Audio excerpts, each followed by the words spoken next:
There we are. There we are. Excellent. Hello, everyone. Welcome to the next edition of the Foursquare Show. Coming to you here from a very wintry, cold, windy Northbridge, Massachusetts. I am Eric, and with me is Mr. Dan. How is the weather over there in Houston, Dan, today? Cold by our standards. We're down to about 40, but it's been cold and rainy the last couple of days. Gotcha. Well, it is. I gather that'd be balmy by your standards. Yeah, well, I would take 40 right about now, that's for sure. Uh, well, it's actually, I mean, it's like 33 right now, so I mean, not too far off, but Yeah. it's been very cold and windy. Um, yeah, early mid-January, so it is what it is. But let's go ahead and Let's do it. dive right in. We have about 30 minutes today. Um, I hope everyone has enjoyed the show so far. If you are a ongoing listener or a new listener, watcher, feel free to like and notify and comment and do all the things, whatever all that, what all the kids, whatever the kids do nowadays. But um, we ended last show, Dan, talking about the upcoming World Foursquare Championships and when it is taking place. I mentioned that I was going to follow up with Peter, who is the person in charge of all that, and I did. I just talked to him yesterday, Oh, nice. have a quick update, so I thought maybe we could start there before we jump into all of our other topics. So, Absolutely. That's um, always a good one. yeah, the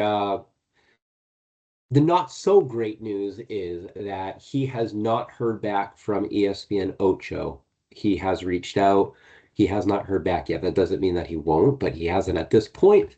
So, that being said, and I agree, we are going to move forward with the current plan in action, which is Saturday, April 12th. That will be the day of the 20th anniversary, the 20th annual edition of the World Foursquare Championships. Whether or not Ocho is there, we don't know. Again, if they follow up and if they're available on that day, then so be it. If not, then maybe we'll look to next year, which is what we've been saying here for a long time with them. But um, either way, we have a date in place, and believe it or not, that is what is that? 3 months away Three now? months. Almost. A little Let's more than see. 3 months away. February, Yeah. March, April, 3 months away.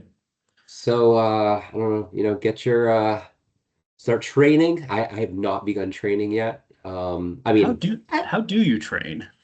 let's talk about that. Let's jump right into the first That's a great topic. There topic it to is. dive into. There it is. All right. So last year the way that so first of all, and I think like you, Dan, I try to stay in shape in general anyway throughout the year.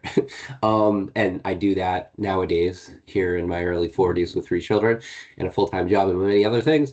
I try to do that by working out I have just a little like some weights in my basement. I go up and down stairs.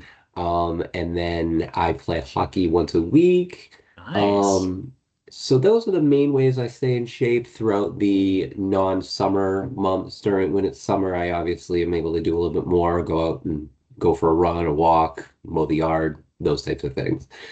Um, So, Above and beyond that, last year, I don't know, maybe about a month prior to the championships, I specifically did Foursquare training, which consisted of, let's see, what did I do? Oh, okay. You know what? I'm gonna perform it here. All right, here you we go. may need. All All right, right, you're good. all right, We're all right. losing you. We're losing you in the fake Oh, background a little bit. all right. Can you see me? Yeah. Okay.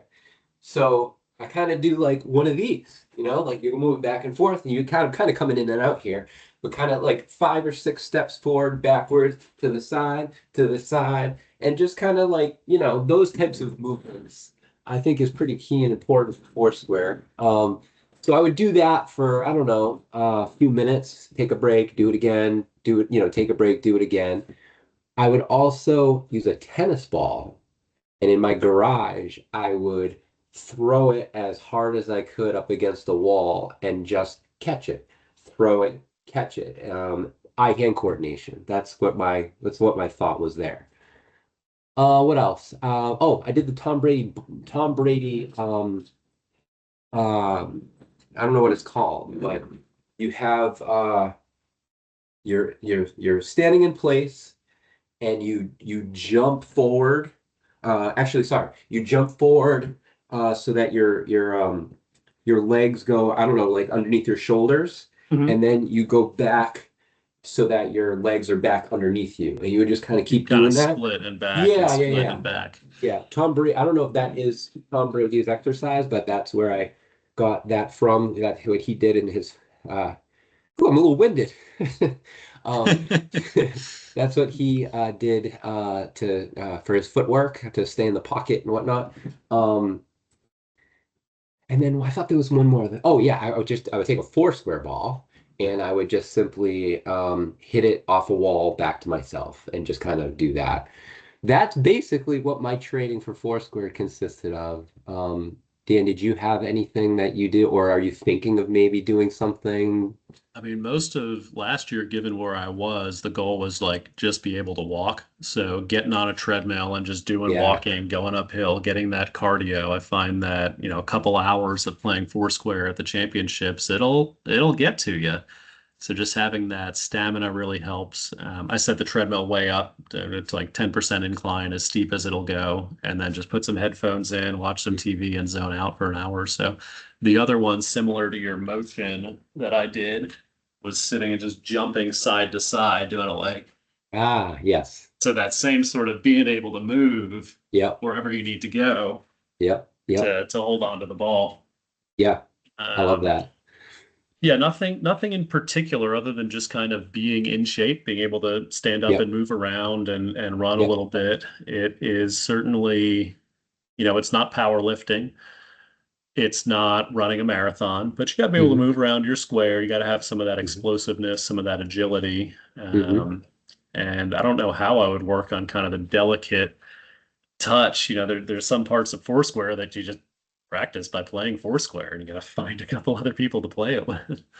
Ultimately, you've nailed it. I think ultimately the best practice you can do for Foursquare is playing it. But that being said, that can be a challenge in finding other people, time, all that stuff. So hence why it sounds like Dan and I, have our own little methods on what you can do at home by yourself or whatnot. Oh, I do have a son, where I may have mentioned this before, and I do play with him even in the winter months. We, go in the garage. So being able now, granted, he's 9 now, so I'm not necessarily trying my hardest here on him, but just being able to hit the ball and move around and those types of things, definitely helps. Yeah, I think ultimately, as long as you're relatively in shape, I mean, honestly, even if you're not in shape, you could absolutely still You play can absolutely Foursquare. play. Yeah, Totally. especially Totally. for fun. Um, I will say that I was glad to be at least I feel like in decent shape in the World Championships last year because towards the end it is a little bit of a grind, there's the 3 rounds, right? So you feel if you're gonna make it all the way, then it certainly helps to have your wind underneath you and feel like your legs aren't giving out. So yeah, good little impromptu subject there, Dan. Thanks for bringing that up. Absolutely. Absolutely. Awesome. All right, so today, I think we have about half an hour or so, so maybe about 20 minutes left. But wanted to dive in. I'm looking at our kind of agenda that we had put together a while ago, and I think I typically like to send it to you beforehand so you know what we're doing, and I did not do that, so my apologies. Oh, But I've got some in the meeting invite, so there's certainly good oh, topics to perfect. go Okay, off of. Yeah. maybe I did do it then. Yeah, so I want to just touch base about the court. Um, like everything else that we've been talking about, there's so many variables, so many different ways of playing, setting up the court, how to play, etc. So, um, let's just start with what we're used to, the way we've always known. So, for me, I always played Foursquare on cement. It was always done usually in the summer outside on a cement like basketball type of um, cement court. Not the lines were painted on the cement. Um, And it was only with the Foursquare Championships, honestly, that I played indoor. I don't think I've ever actually, well, I did. I have played in my garage, so I don't know if that's. I guess that's kind of indoor, but that's also cement. Um, Trying to think. I don't think that there have ever really been any other times I've played inside, like within, say, like a gymnasium or anything like that. I mean, maybe just quickly, like, oh, look, cool ball. Come here, let's play for like. But it wasn't like any even like any organized fun type of game. So yeah, that's the main way that I've played. How about you, Dan? It's almost always been outside. I Hmm. remember at camp for some reason there was this field house kind of thing, and that surface was almost like a hard rubber. Hmm. Um, I seem to have some memories of playing in that. It never really affected me too much. It's always just kind of, hey, look, the surface you're on is the surface you're on. The fun thing that comes into account is all of these house rules for, Hmm. okay, you're inside, or even if you're outside, what happens if the ball goes off a wall? What happens if you're Hmm. chasing it down a hill? And someone goes, well, I could have gotten to that, but you hit it into the hill. Yeah. And the arguments are half the game most of the time. Yeah. But there's things like broken cement. You're playing on a Hmm. sidewalk. You're playing on a patio or sort of in front of a building on kind of their paved area, and one of the courts has a break in it. Well, you just kind of got to deal with it. Hmm. That's what Play it your is. environment. Yeah. Yeah, Yeah. you play the environment. It's like baseball where yeah, the infield is always the same. The four squares are always laid out roughly the same, but hey, at a different venue, they might be a different size, or there Yeah. might be a wall behind one of them. And it does lend itself to some fun plays, probably more so indoors than outdoors, just because concrete's a little harder on the old skin. But people diving for things and Mm-hmm. jumping Hmm. and kind of going after it and getting some of those crazy plays. Hmm. Yeah, absolutely. And one of my concerns, which ended up not being a concern, was 2 years ago, again, when I played in the World Championships for the first time, which was, again, really the first time that I had played four squares inside within a gymnasium. And that's where the World Championships take place is, picture like your standard basketball court in a gymnasium.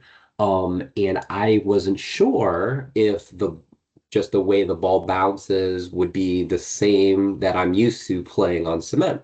It turns out it is. I don't know, Dan, if you feel the same way, but I didn't feel there to be like literally really any difference in terms of that. It's almost like tennis when you're playing on grass versus like a court, or I think those are the different ways that people play tennis. And Grass I'm not a versus tennis clay expert. versus hard court. Yeah. Yeah, yeah, yeah. Yeah. I don't know if there's a big difference with like tennis players when they play on those different surfaces, but from a Foursquare standpoint, I did not notice any difference with that. If anything, it's actually probably a little bit I don't want to say easier, but less on the body on a gymnasium if you do decide to dive or slide. I Decide mean, of to course. fall. Yeah, or fall, right?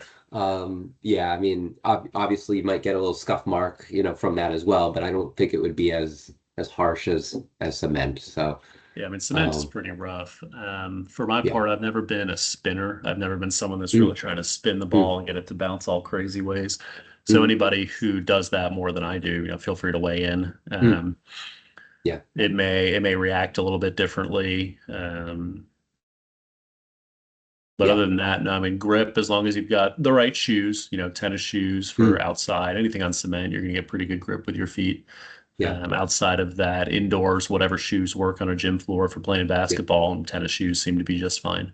I'm glad you brought that up because I was talking with Mark, the current reigning world champion, multiple time world champion, and he had let me know that it is important to have the proper shoe sneaker on the gymnasium floor. I mean, it might go without saying, and Dan just kind of mentioned it, but you just want to make sure that you don't have those types of sneakers that are maybe very worn where you're going to be sliding around because you need to get grip. You need to be able to move from side to side in a secure way.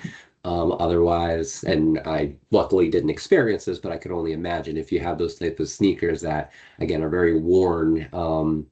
yeah, you might be sliding around out there. So Yeah. yeah. Yeah. Um, so Get a little sweat on the ground. You don't want to be yeah, slipping on that. I mean, yes, it's basketball in terms of yeah, footwork right. and kind of pushing off the floor and moving around. Yeah, Yeah. definitely, definitely. So I have the dimensions of what the World Championship Oh, four excellent. squares are. Yeah, so there's 16 by 16 squares divided by two perpendicular lines into four identical boxes, labeled, I think in the World Championships it was labeled one, two, three, four. That's another topic which I think we'll talk about here just now, which is that there are different ways of labeling the four squares, right? I came from one, two, three, four. That's the way that it had always been, with four being the main square where you're serving. We talked a little bit about this last show. Three being the next square, then two, then one. One is where the new player would enter. And then again, you move up from there. I've seen A, B, C, D.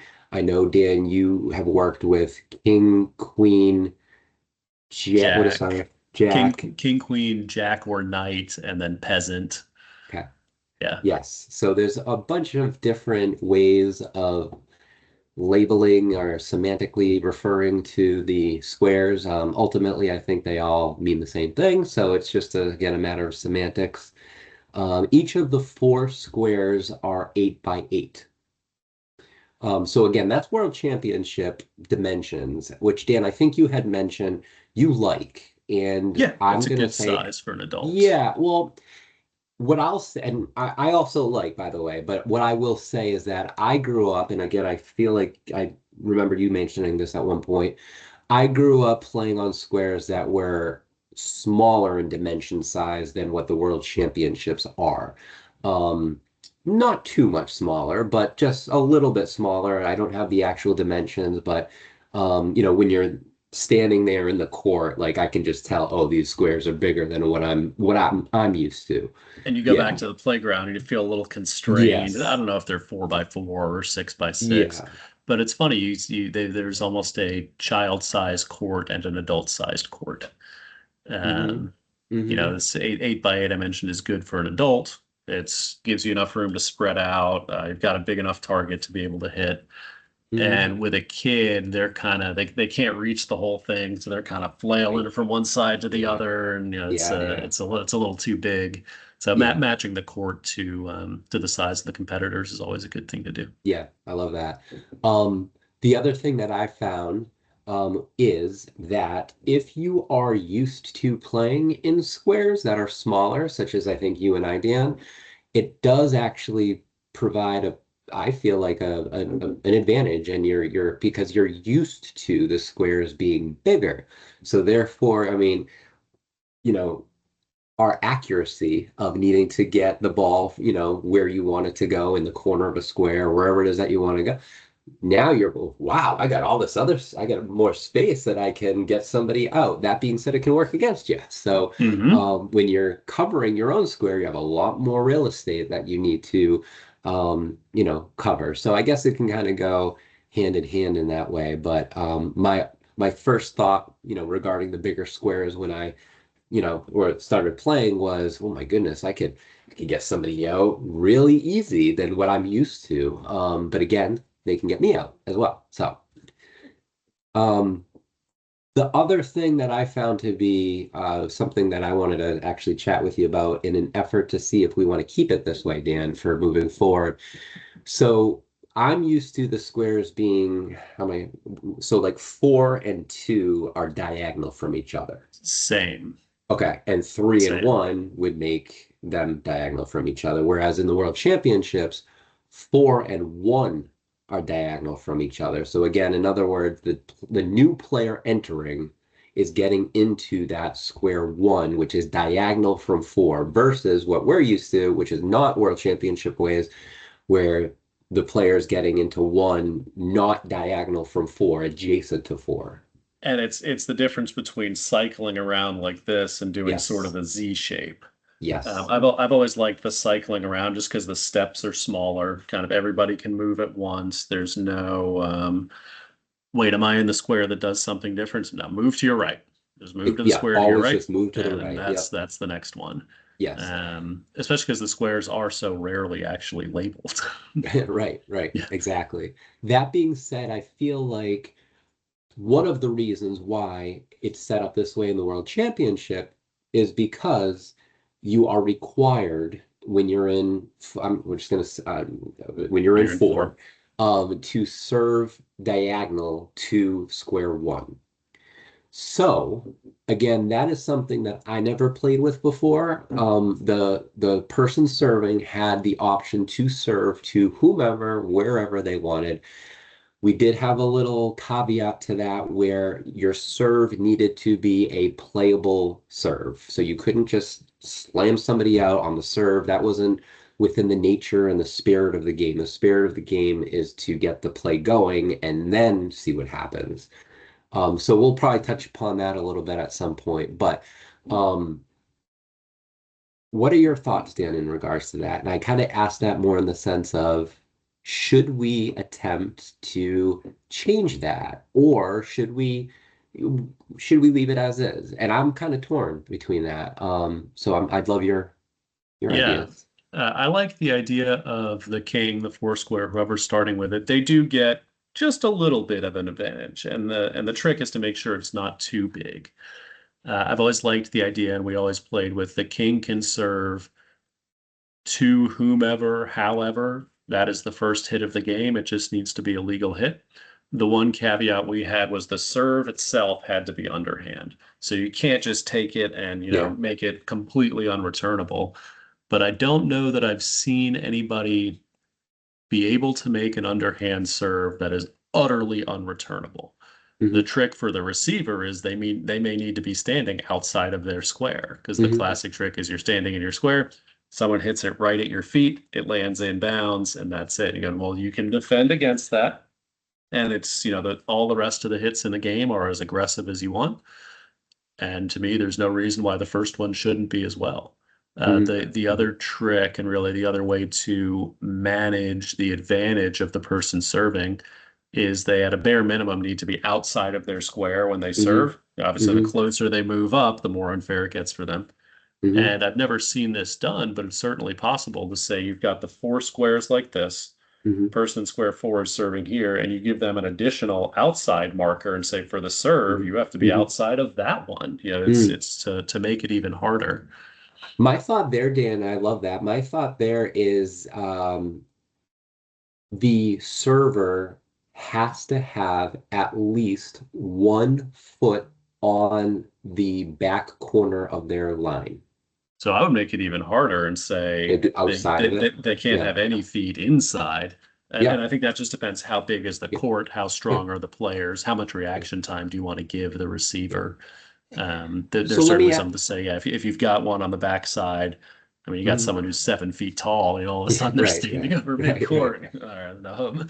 right.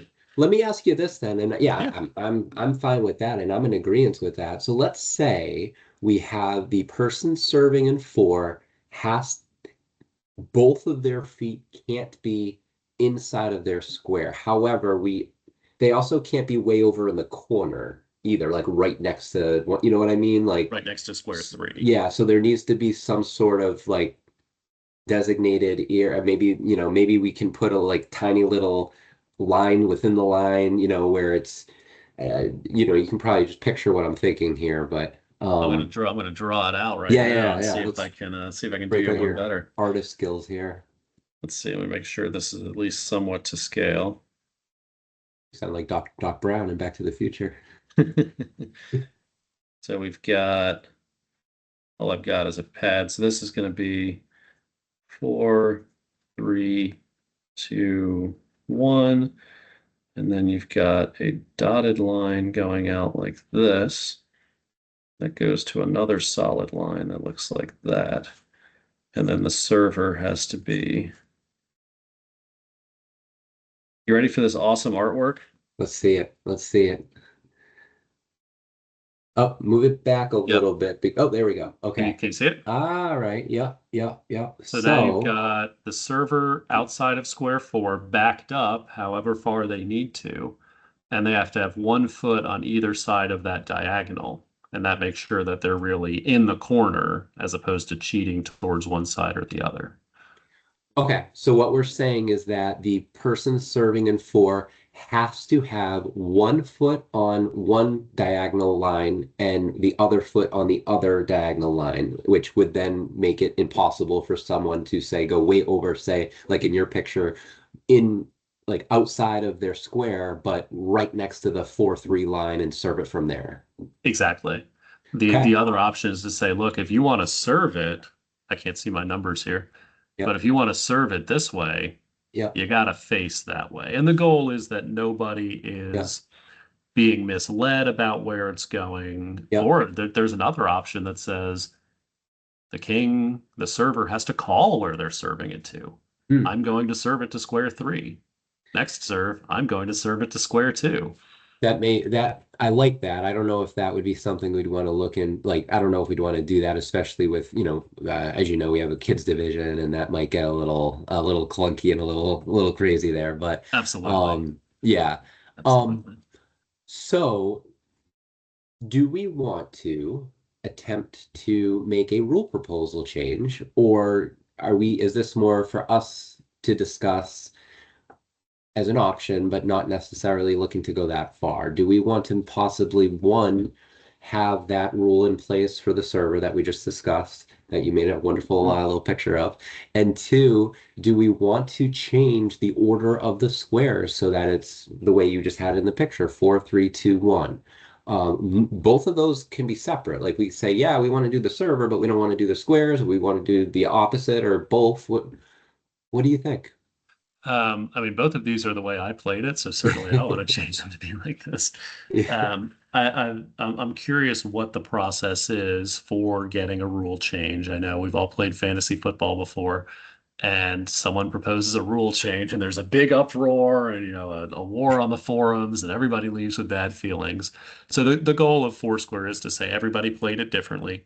Nobody has a monopoly on the truth. We discuss why we want to do this, what the advantages are, what the disadvantages are, how it's going to advantage one person over another, who's going to game it in what way. Um, I would be more, I would advocate more for the ability to serve to any square Same. than I would for the squares changing. Yeah. Um, I think we just look at the World Championship and say, is there confusion? Are there people kind of bumping into each other as they move around? If so, that's an impetus to change the square numbering. Hmm. If not, hey, it's just an alternate way of playing, and I got to Hmm. wrap my head around it. Yeah. Yeah. So, but I mean, I like the idea of the server can serve to any person, Hmm. and it's kind of on you defending to Hmm. get that ball into play, and Hmm. two Hmm. or three hits from now, the server's going to hit it back to you any way they possibly can. So Hmm. Yeah. as long as it's coming at you and it's below the Yeah. waist or been served underhand, Yeah.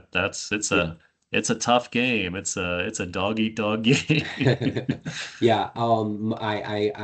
I would agree that we would put in a rule that you have to serve underhand.